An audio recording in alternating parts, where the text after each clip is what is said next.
Psychoanalysis, how many instincts?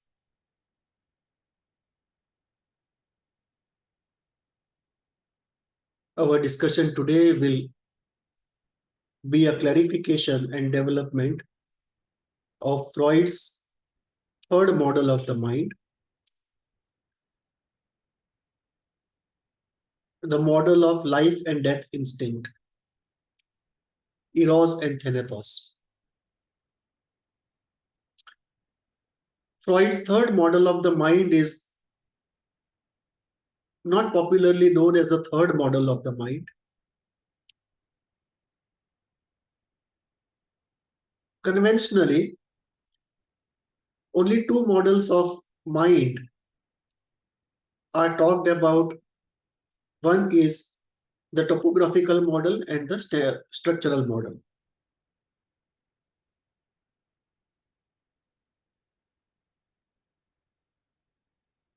Something very important is left out when the later Freud, the Freud after beyond the pleasure principle, when he is not engaged with as deeply as the early Freud, we miss out something very valuable, because Freud, like beyond Lacan and Heidegger, went deep and towards the later part of his life, he encountered phenomena, developed concepts which were not easy to fit into the early Freud models. And by calling it mystical and putting it on the sidelines, we miss something very valuable, because the same thing then comes up in different ways in different schools of psychoanalysis.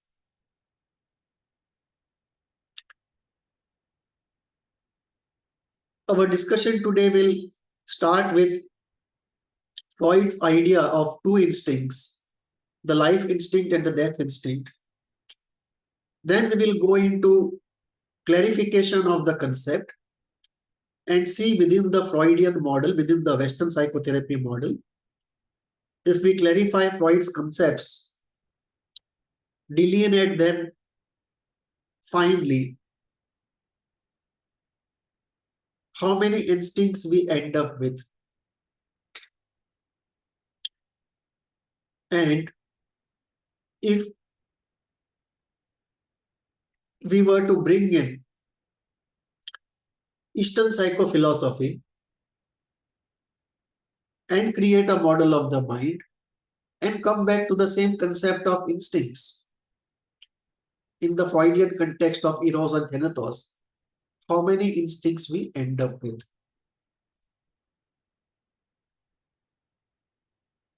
We use the word instinct here as an elemental psychic drive, slightly different from the way a biological instinct can at times be interpreted. So the word instinct here is a synonym of an elemental psychic drive.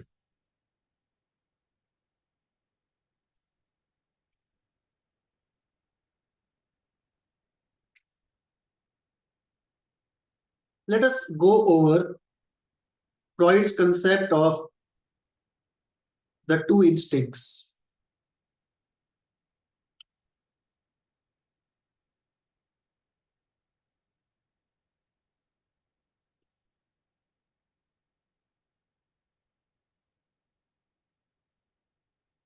Eros and thanatos.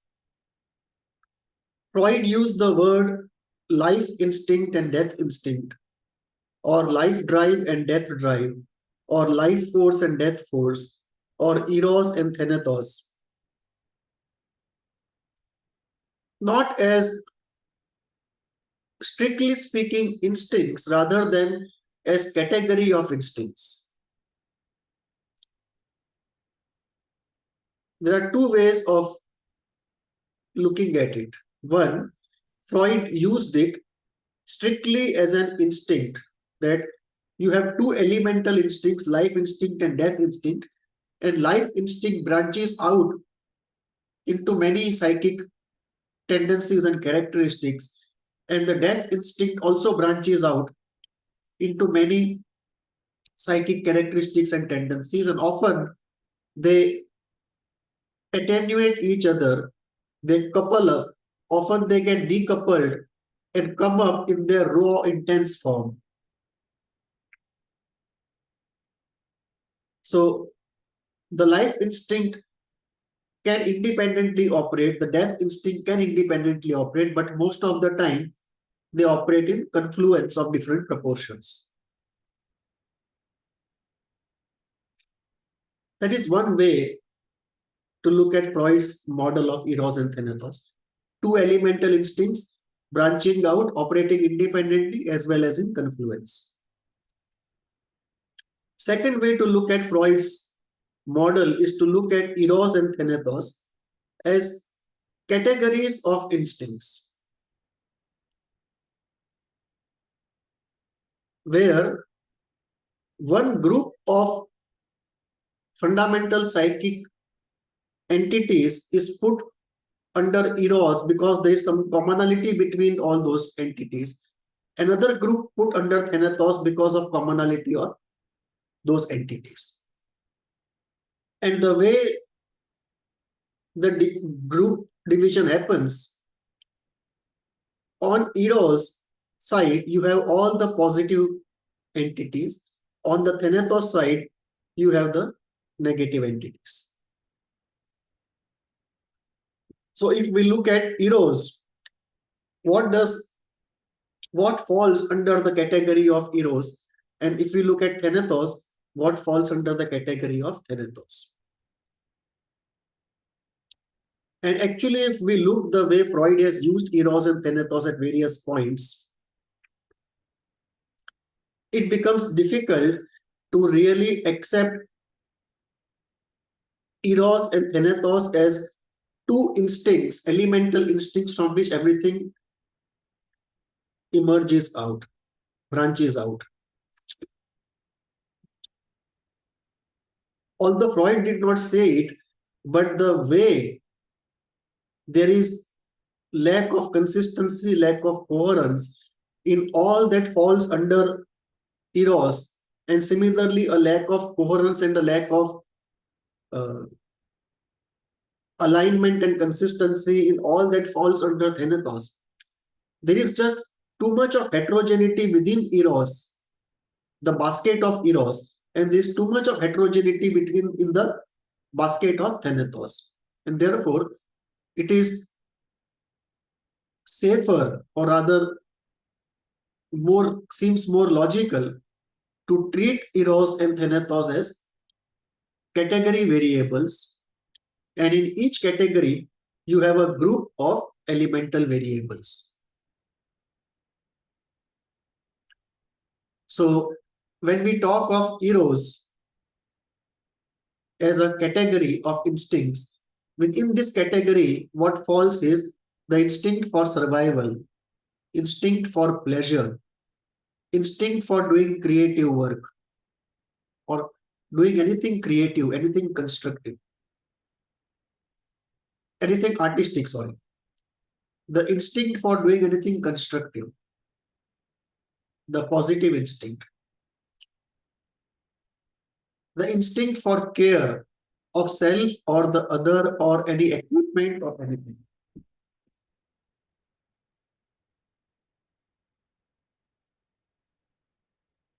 Instinct for freshness, to experience the freshness, the ever newness. The instinct for excitement, the instinct for sadism, the instinct for movement. And this word movement is very extensive in its meaning. Any sort of dynamism is covered up by movement. We have movement of thought, movement of affect, movement of pleasure, movement of guilt.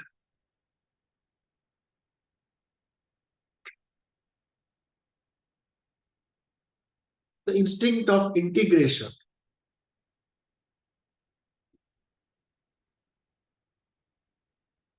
One thing is left out.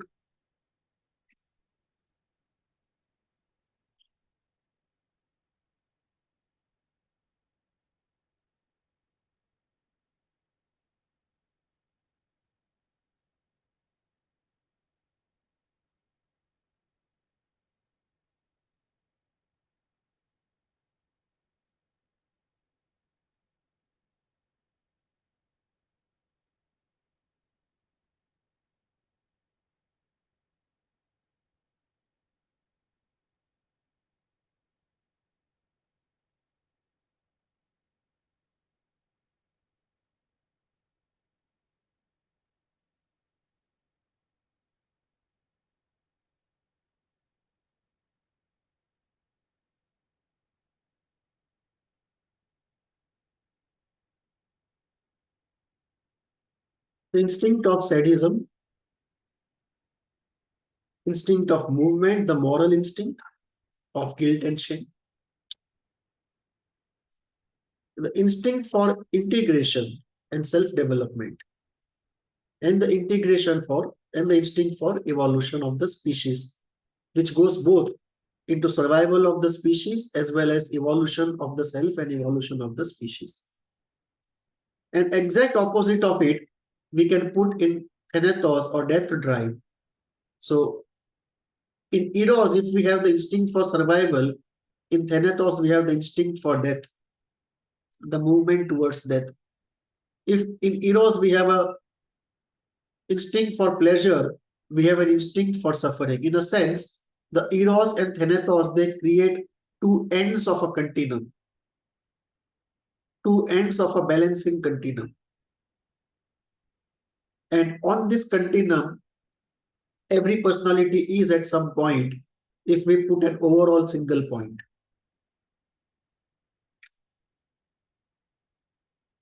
Or if we put point for each of the variables, we get some curve.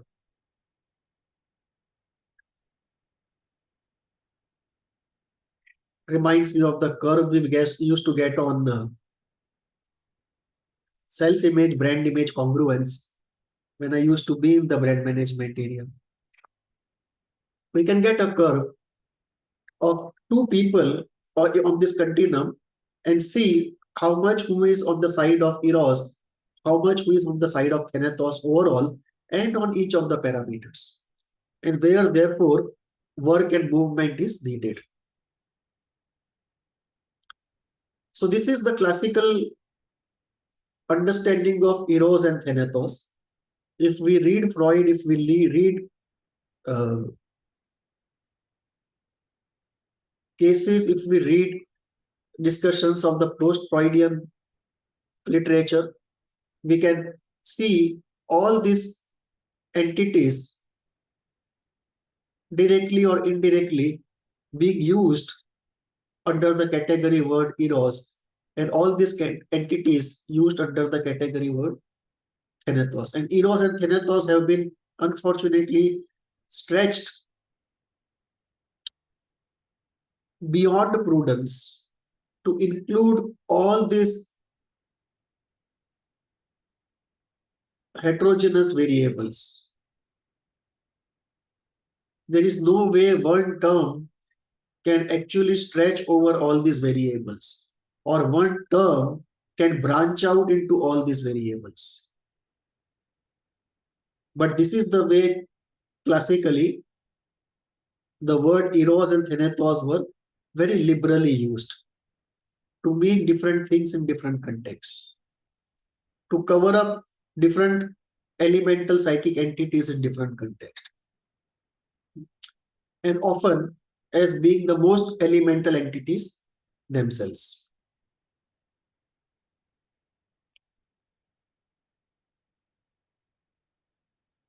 So going by, if we go by the eros and thanatos category of instincts, we get here 12 constituent instincts which fall under the category of eros and 12 elemental instincts which fall under the category of thanatos. This is just Freud and post-Freudian literature as we find in use. Now, what is the problem about this? There are two problems about it. One is eros and thanatos have been stretched beyond prudence, and there is no way they can cover meaningfully such heterogeneous variables they are supposed to cover. And the second is there is a split in the conceptualization of life and death instinct in terms of their qualitative flavor and qualitative consequence and qualitative nature. The split is life instinct is believed to be all good and death instinct is believed to be all bad. And the resolution naturally is to get into a more mature synthetic position, a synthesis of this dialectic, and look at the good and difficult aspects of both these instincts, both these category variables. So we have already seen the good elementals that constitute eros and the difficult elementals that constitute thanatos. Now let us look at the counter side of it. Let us look at the difficult part of the life instinct and the good part of the death instinct as we see it in operation.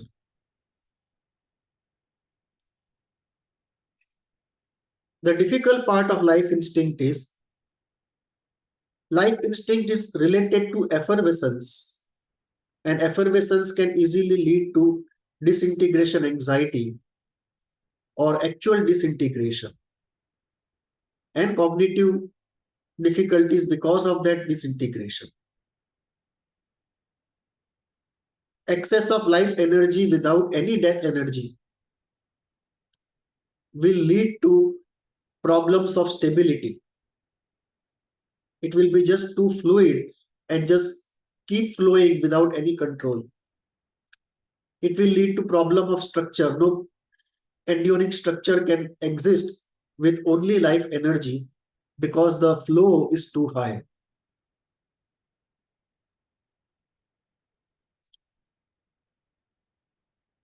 Equilibrium, the state of equilibrium which is so necessary for any event in our universe, including the psychic world, the equilibrium is difficult to be created and to be stabilized if you have only life instinct and not a counterbalancing death instinct.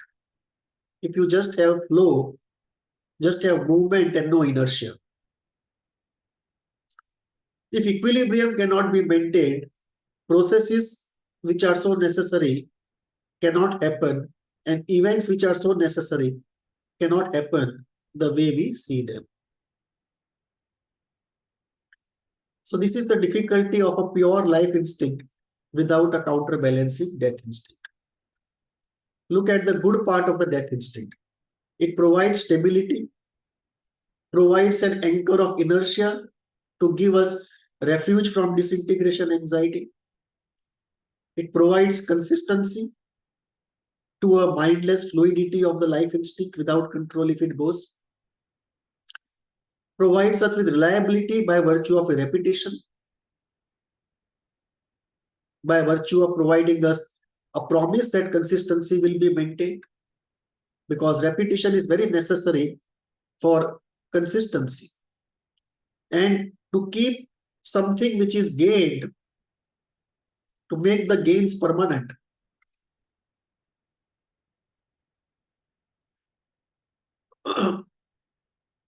The good aspect of death instinct also comes in terms of sublimated masochism, which is so necessary for practice of any ideal in life.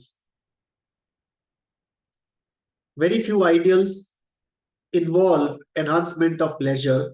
Most ideals involve a reduction in pleasure. It's sublimated masochism, which is a branching out of the death instinct in the traditional understanding of it, which is so necessary for practice of any ideal in life.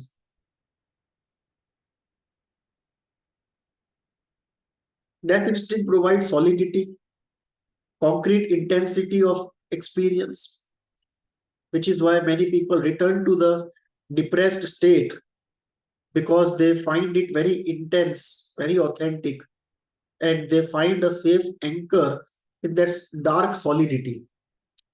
And when they go out of that dark zone, it's like going out of high gravity zone into a low gravity zone, and they fear the disintegration anxiety. They fear the freedom. They become very uneasy, uncomfortable in that low gravity environment. They are searching for a strong, intense anchor, and they run back to the depressed state.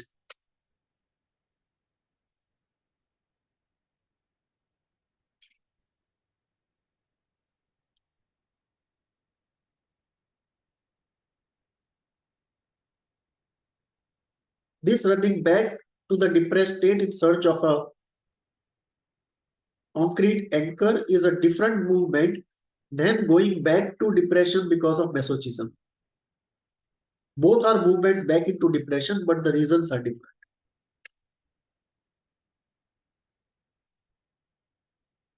This concrete intensity of anchor provides us a safe and pleasant feeling. The going back to inertia and being relieved of all the hassles of the world also is a pleasure into itself. In Freud's own life, once when he had a convulsion and he fell down, and Jung was near him, Jung was trying to help him, and Freud said, "How sweet it will be to die." He was so tormented with life.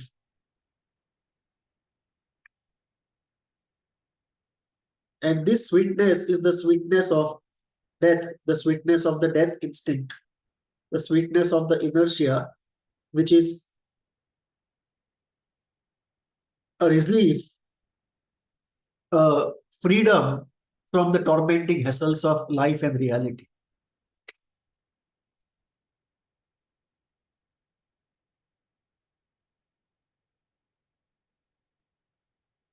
And this becomes a complicated phenomena, because just as one gets freedom from the tormenting reality, one also gets into object loss and desire frustration. And it's a algebraic net of it that creates the resultant feeling one has for the death instinct or death drive.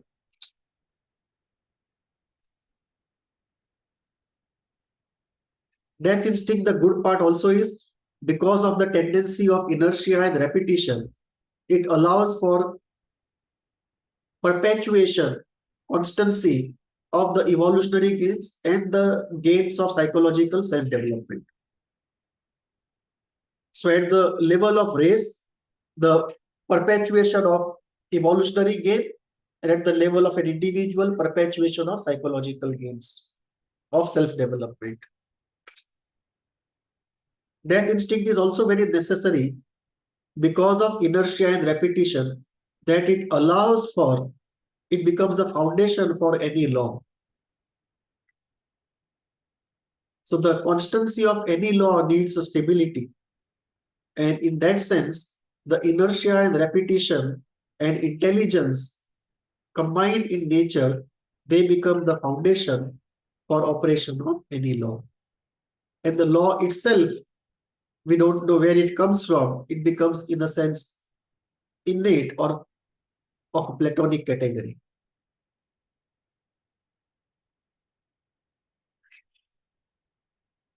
So once we realize there is a difficult part of the life instinct and a good part of death instinct, similarly, good part of life instinct and difficult part of death instinct, we realize both the instinct, eros and thanatos, have good and not good aspects to them. And therefore, we remove the split consideration of Eros being all good and Thanatos being all bad. Even otherwise, if we look at Thanatos, what is tragedy for an individual may be celebration for the species. So,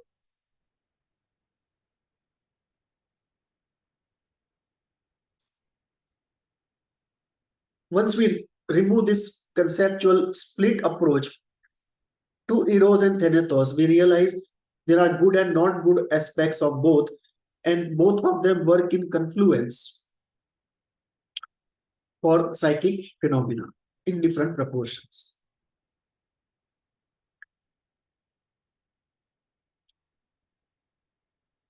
So if this is the way to look at it, then how can we move ahead? And if we were to unpack Eros and just use words to mean exactly what they mean and not to stretch words to convert them into category words, then what are the number of instincts we are left with within the strictly Freudian Western psychotherapy framework?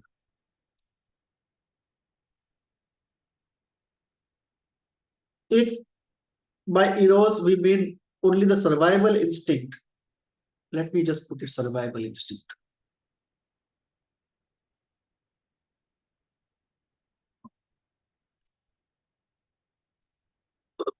So let us unpack Eros into different instincts, and we have here 11 different instincts that cover all that is said in the life and death instinct. So there is a survival instinct. So if we break apart the Eros and Thanatos model, but just make a list of instincts, what do we get?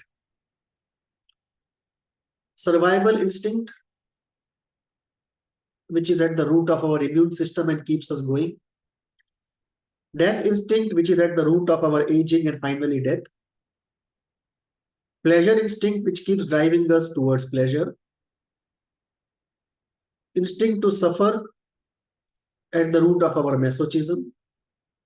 Aggressive instincts that keeps us in competition, in strife, in struggle, in conflict. Creative instinct, which gives our output of the world of art. Destructive instinct, which we see in war and self-destruction inside of us. Stability instinct, which we see in continuity of thought, accumulation of cascading accumulation of knowledge that we have, learning that we have, wisdom that we have, stable opinions that we hold, stable traits that we have, stability of language that we use. Disintegration instinct, which is what we see in forgetting, in not being able to integrate different aspects of ourselves. The default is we are disintegrated.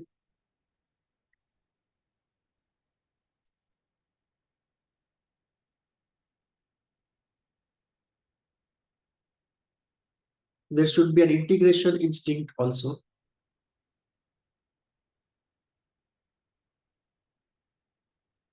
I should put it.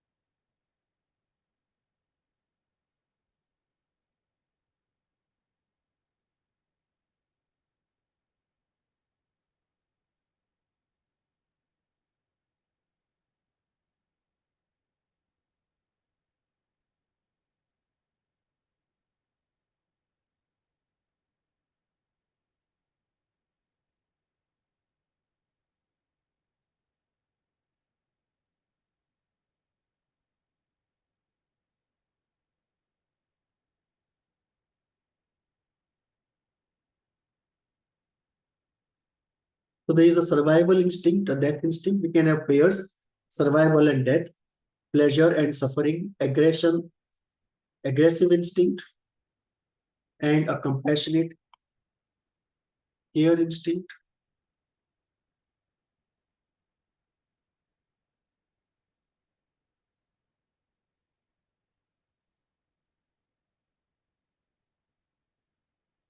So we see this, if we forget the Eros and Thanatos model, if we collect all the instincts, we see this continuums: survival instinct and death instinct, pleasure instinct and instinct for pleasure and instinct for suffering, aggressive instinct and the care instinct, creative and the destructive, instinct for stability and erosion, integration and disintegration, the instinct of inertia to go back to that absolute inertia of nature.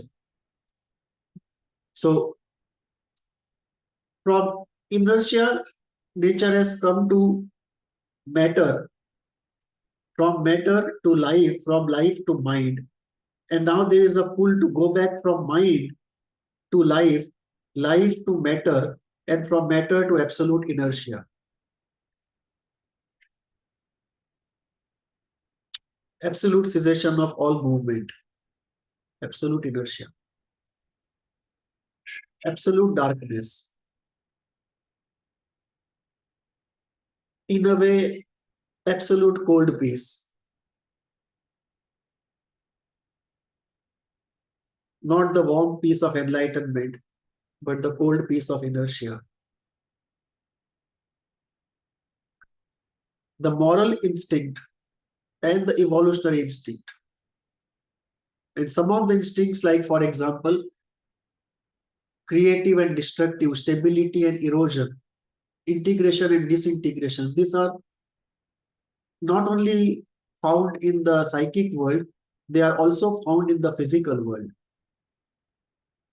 We can also call them, we all can also see these instincts as instincts of matter itself. So these are the common instincts the psychic world shares with the physical world.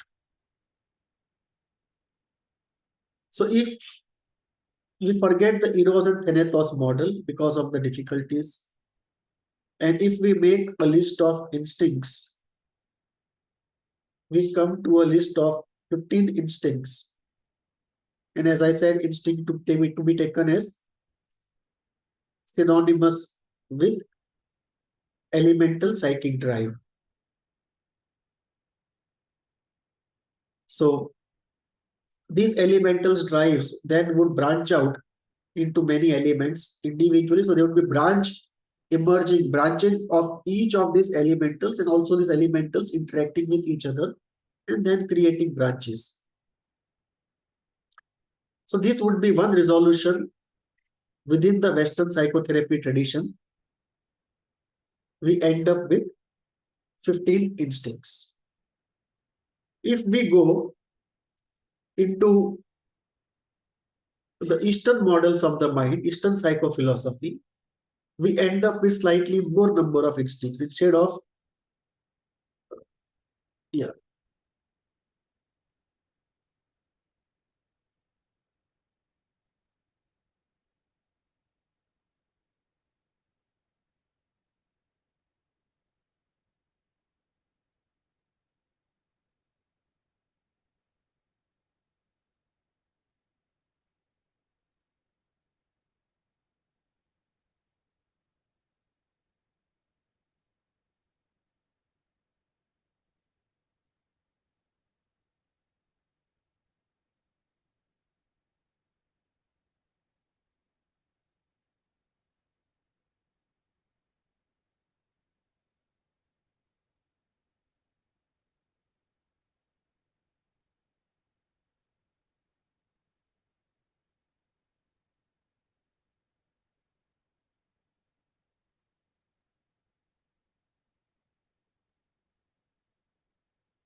Yeah. We go by the, I had missed some of them. So if we go by strictly the Western psychotherapy format, we first resolution is within that framework, we come to a list of 15 instincts. If we get into a second resolution of the issue, become more holistic, instead of being purely psychoanalytic, if we become psychophilosophical, psychospiritual, we get a slightly higher number of instincts. So we have the survival instinct,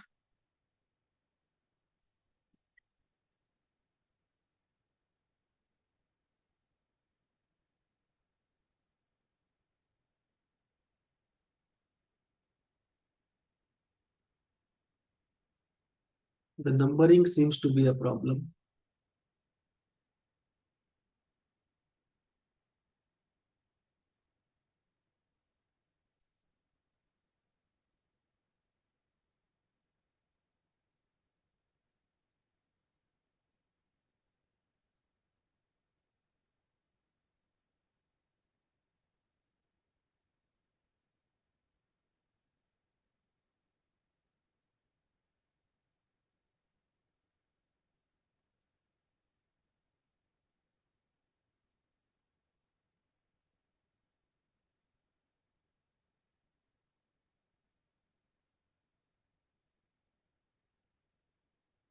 Hmm. Yeah, now it's fine. If we take up the second, more liberal psycho spiritual approach of the East and their models of the mind, and in the context of the Eastern psycho-spiritual literature, we start listing out the instincts. What we get is, apart from the approach difference would be that in the Eastern psycho-spiritual tradition, the chakras are central to the model of the mind. And at each chakra, we would have some instinct in operation. There can be more than one, but definitely one instinct in operation in every chakra. So if we don't want to miss out any instinct associated with any chakra, and if we put that together with what we found in the Western psychotherapy framework, if we put all of that together, we end up with a list of 20 instincts in holistic framework. And if we keep it strictly in the Western psychotherapy framework, we end up with 15 instincts. So here we have survival, death, pleasure, suffering, inertia, movement, aggression, care, moral, stability, erosion.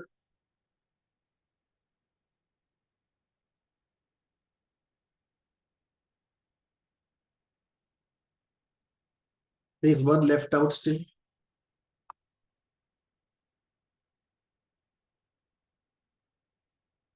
21.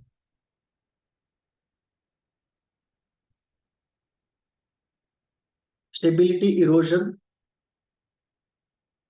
emotional instinct. So this is, you go chakra by chakra. And the heart chakra, emotional instinct.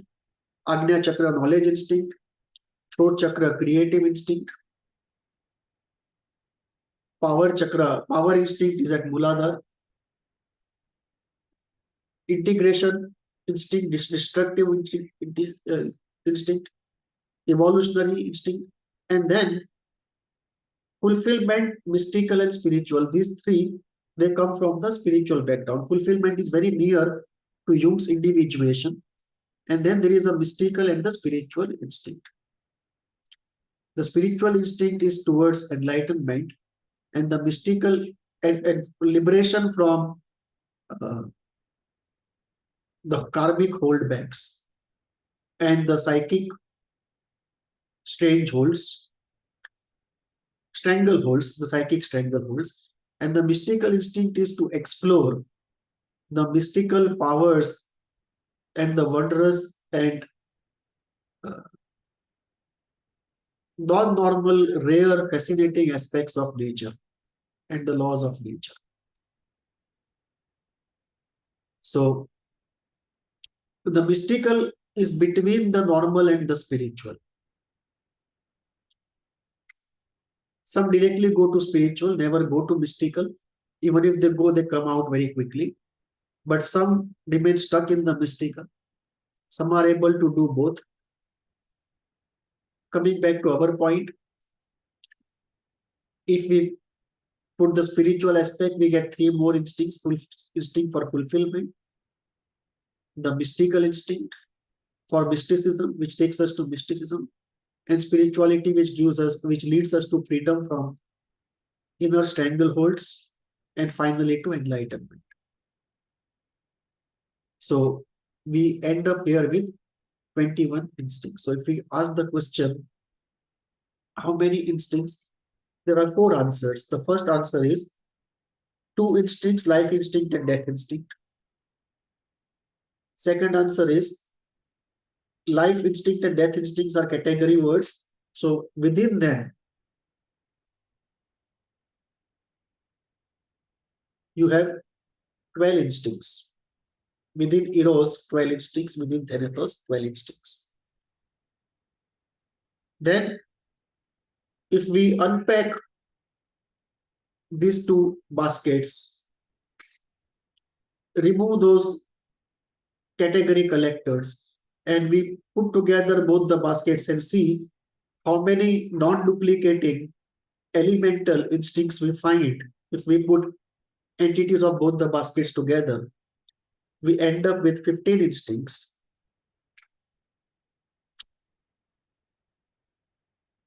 If we go into holistic framework, include spirituality, models of the East, we end up with 21 instincts. The number is not centrally important but not centrally important. What is important is the model of the mind, the pathogenesis, and the healing technique, healing approach, healing plan to which this different conceptualization leads us to.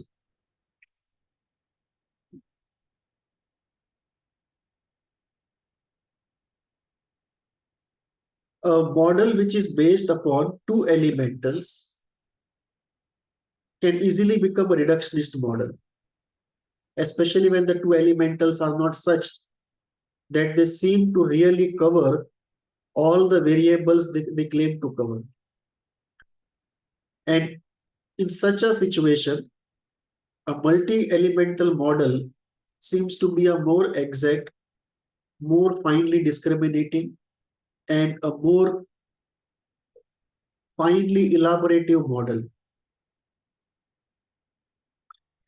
and a more scientific model. So within a secular framework, the 15 instinct model, and within a holistic framework, the 21 instinct model seems to be more rigorous, more correct, and practically more useful for pathogenesis and healing conceptualization compared to the original two instinct model, which was too amorphous, too confusing, too contentious, and difficult to use in pathogenesis and healing. So this concept of how many instincts needs more contemplation, clarification, and our discussion today will help us on that journey, clarify to us better how we use the concepts of the life and the death instincts or their constituents for pathogenesis, healing, model of the mind, research, or psychoanalytic disputes. Thank you.